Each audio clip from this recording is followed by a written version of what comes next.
दोस्तों एक बहुत छोटी सी कहानी से शुरू करते हैं आज। एक युवक था जो बहुत मेहनती था, बहुत ज़्यादा एम्बिशियस था और जो अपने जीवन में बहुत कुछ पाना चाहता था। सफलता, पैसा, रिकग्निशन, एक अच्छा जीवन। उसने बहुत कोर्सेज किए, बहुत किताबें पढ़ी, बहुत टेक्निक्स भी सीखी, मेडिटेशन भी की, विजुअलाइजेशन भी किया, एफर्मेशंस भी बोले।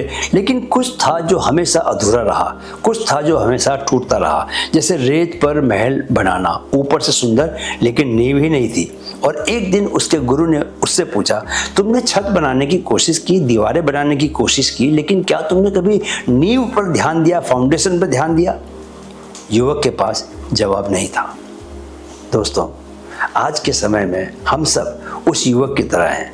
हम टेक्निक्स खोजते हैं, शॉर्टकट्स खोजते हैं। हम चाहते हैं कि मेडिटेशन से शांति मिले, प्राणायाम से फोकस आए, समाधि से आनंद मिले, लेकिन हम वह नींव नहीं डालते जिसके बिना यह सब टिकता नहीं। पतंजलि ने 2000 साल पहले यह बात समझ ली थी और इसीलिए उन्होंने अष्टांग योग की शुरुआत आसन से नहीं की, प्राणायाम से नहीं की, ध्यान से नहीं की। उन्होंने शुरुआत की यम से। यम वह नींव जिसके बिना बाकी सब अधूरा है। नमस्कार दोस्तों, स्वागत है आपका माइंड फिट स्पिरिचुअल चैनल में। यह योग दर्शन सीरीज का दूसरा एपिसोड है और अगर आपने पहला एपिसोड नहीं देखा तो ज़रूर देखें, क्योंकि वहाँ हमने समझा था कि पतंजलि कौन थे, योग दर्शन क्या है और योग चित्त वृत्ति निरोध का वह मूल सूत्र जो पूरे दर्शन की आत्मा है, उसे भी हमने समझा था। आज हम उस मार्ग के पहले पड़ाव पर हैं और यह पड़ाव इतना महत्वपूर्ण है दोस्तों कि इसे समझे बिना आगे बढ़ना वैसा ही है जैसे बिना जड़ के पेड़ लगाना। सबसे पहले जानते हैं कि यम क्या है और यह पहले क्यों है। पतंजलि ने दोस्तों अष्टांग योग में यम को सबसे पहले रखा और यह कोई संयोग नहीं है। यम का अर्थ है संयम, लेकिन यह केवल रेस्ट्रेंट का संयम नहीं है। यह एक ऐसी आंतरिक व्यवस्था है जो जीवन को उसकी जड़ से सही करती है। पतंजलि कहते हैं कि जब तक हमारे बाहरी जीवन में, हमारे व्यवहार में, हमारे दूसरों के साथ संबंधों में, हमारे अपने आचरण में एक निश्चित शुद्धता नहीं है, तब तक भीतर की यात्रा संभव नहीं है। क्योंकि जो बाहर है वह भीतर है। जो हम दूसरों के साथ करते हैं वह हमारे चित्त में संस्कार बनाता है और वे संस्कार वही वृत्तियां हैं जिन्हें शांत करने के लिए हम ध्यान में बैठते हैं। स्वामी विवेकानंद ने इसे बहुत सीधे शब्दों में कहा था, you can not build a noble character on a rotten foundation.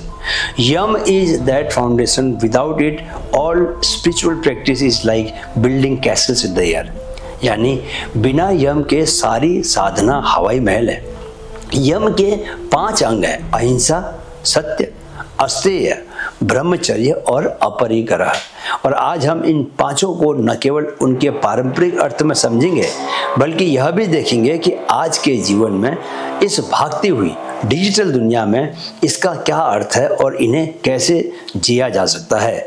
सबसे पहला यम है अहिंसा, वह नियम जो सबसे सरल लगता है और सबसे गहरा है। पतंजलि कहते हैं कि जब कोई अहिंसा में पूरी तरह प्रतिष्ठित हो जाता है तो उसके सामने सभी प्राणी वैर छोड़ देते हैं, यानी कि दुश्मनी छोड़ देते हैं। अहिंसा का अर्थ केवल यह नहीं कि किसी को मारो मत, किसी को शारीरिक चोट मत पहुंचाओ। यह तो बहुत ही सतही सुपरफिशियल अर्थ है। पतंजलि की अहिंसा बहुत गहरी है दोस्तों। वह कहती है कि न केवल कर्म से, न केवल वाणी से, बल्कि मन से भी किसी के प्रति हिंसा न हो। और यहाँ एक बहुत रोचक सवाल उठता है, क्या हम रोज हिंसा करते हैं? क्या हम रोज किसी को हर्ट करते हैं बिना हाथ उठाए? जब आप किसी के बारे में मन में बुरा सोचते हैं तो वह भी हिंसा है। जब आप किसी को शब्दों से काटते हैं तो वह भी हिंसा है। जब आप खुद के बारे में नेगेटिव सेल्फ टॉक करते हैं तो वह भी हिंसा है दोस्तों। जब आप किसी की तुलना में खुद को कम या ज़्यादा आंकते हैं तो वह भी हिंसा है। और सबसे महत्वपूर्ण, जब आप अपनी आत्मा की आवाज़ को दबाते हैं, जब आप वह जीवन नहीं जीते जो कि आप जीना चाहते हैं, जब आप अपनी क्षमता को नकारते हैं, वह सबसे बड़ी हिंसा है खुद के प्रति।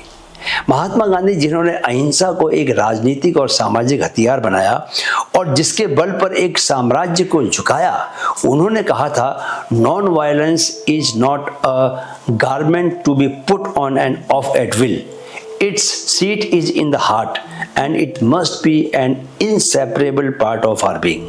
यानी अहिंसा कोई पहनावा नहीं है जिसे ओकेजन के हिसाब से पहना जाए, यह भीतर से आती है, यह एक होने का तरीका है। आज के जीवन में अहिंसा का सबसे प्रैक्टिकल अर्थ यह है, अपनी भाषा बदलिए। जो शब्द आप खुद के लिए बोलते हैं, मैं बेकार हूँ, मुझसे नहीं होगा, मैं हमेशा फेल हो जाता हूँ, ये शब्द हिंसा है। और जो शब्द आप दूसरों के लिए बोलते हैं वह भी। अहिंसा की साधना यहीं से शुरू होती है, अपनी इनर डायलॉग से।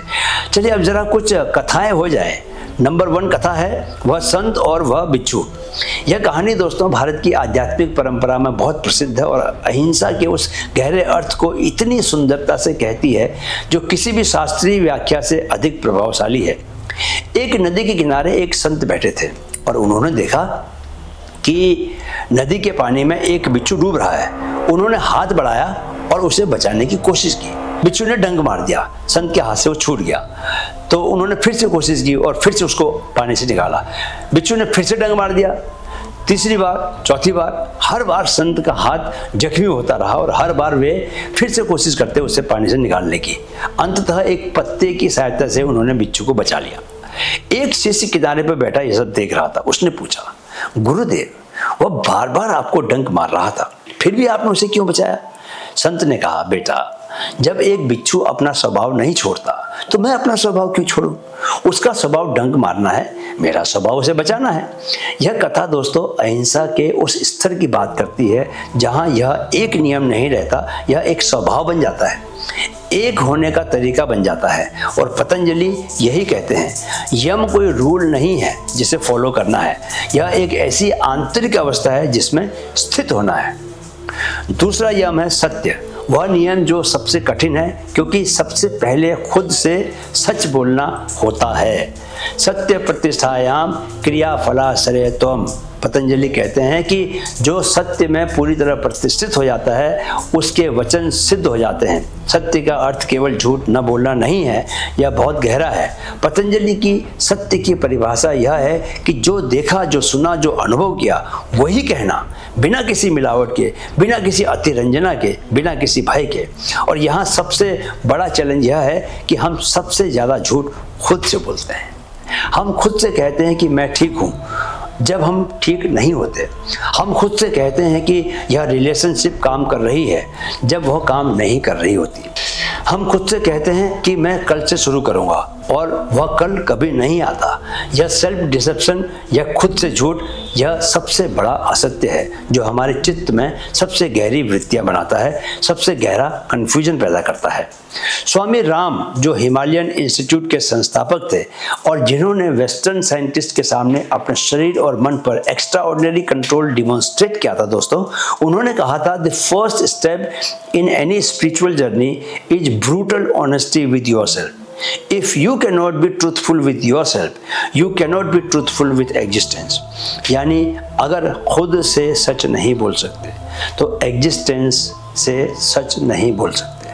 आज के जीवन में सत्य का सबसे प्रैक्टिकल अर्थ है, एक ऑनेस्ट जर्नल रखिए, एक रात 5 मिनट बिना किसी को दिखाने के लिए, केवल अपने लिए वह लिखिए जो सच में आपके साथ हो रहा है। आपके मन में क्या है, आपके जीवन में क्या काम कर रहा है और क्या काम नहीं कर रहा। यह ऑनेस्ट राइटिंग ही सत्य की साधना की शुरुआत है। तो अब दूसरी कथा सुनिए, हरिश्चंद्र और वह कीमत जो सत्य ने मांगी। दोस्तों ये तो बहुत ही फेमस कहानी है, आपने सुनी होगी। राजा हरिश्चंद्र की कथा भारतीय परंपरा में सत्य की सबसे बड़ी कथा मानी जाती है। और यह इसलिए नहीं कि यह एक आदर्श कथा है, बल्कि इसलिए कि यह दिखाती है कि सत्य में टिके रहने की कीमत कभी कभी बहुत बड़ी होती है और फिर भी वह कीमत चुकाना ही वास्तविक साधना है। राजा हरिश्चंद्र एक ऐसे राजा थे जिनकी सत्य निष्ठा की प्रसिद्धि स्वर्ग तक थी और ऋषि विश्वामित्र ने उनकी परीक्षा लेने का निश्चय किया। एक के बाद एक ऐसी परिस्थितियां बनाई गई कि हरिश्चंद्र को अपना राज्य देना पड़ा, उन्हें अपनी पत्नी और पुत्र को भी बेचना पड़ा और अंत में एक शमशान में चौकीदारी करनी पड़ी। लेकिन हर परिस्थिति में, हर कठिनाई में उन्होंने सत्य का साथ नहीं छोड़ा। और जब विश्वामित्र ने कहा बस एक बार झूठ बोल दो, सब वापस मिल जाएगा, तो हरिश्चंद्र ने कहा राज्य मिले या ना मिले, पुत्र जिए या न जिए, लेकिन सत्य मेरे प्राण से भी अधिक प्रिय है। जो मेरे पास है वह सब जा सकता है, लेकिन जो मैं हूं वह नहीं जा सकता। यह कथा हमें यह नहीं सिखाती कि हम सब हरिश्चंद्र जैसे बने। यह हमें यह सिखाती है कि सत्य केवल एक मॉरल वैल्यू नहीं है, यह एक ऐसी शक्ति है जो जब भीतर स्थापित होती है तो इंसान को एक ऐसी दृढ़ता देती है जिसे कोई परिस्थिति नहीं तोड़ सकती। तीसरा नियम है दोस्तों अस्तेय। वह नियम जो केवल चोरी के बारे में नहीं है। अस्तेय प्रतिष्ठायाम सर्वरत्नोपस्थानम। पतंजलि कहते हैं कि जो अस्तेय में प्रतिष्ठित हो जाता है उसके पास सभी रत्न स्वयं आ जाते हैं। अस्तेय का शाब्दिक अर्थ है न चुराना, लेकिन पतंजलि का अस्तेय केवल किसी की वस्तु न चुराने तक सीमित नहीं है, यह बहुत व्यापक है। जब आप किसी का समय बर्बाद करते हैं तो वह चोरी है। जब आप किसी के विचार को अपना बताते हैं तो वह भी चोरी है।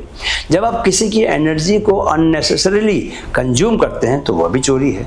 जब आप अपने आप को वह देने से रोकते हैं जो आप दे सकते हैं, वह भी एक तरह की चोरी है। दुनिया से आपके बेस्ट का चुराना।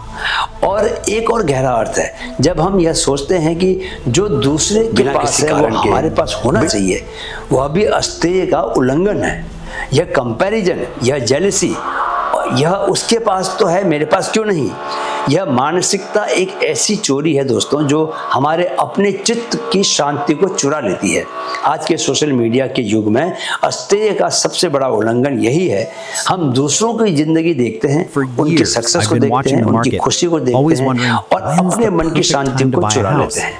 अस्तेय की साधना यह है कि अपनी यात्रा पर इतना फोकस्ड रहो कि दूसरे की यात्रा देखने की फुर्सत ही ना हो। समझे?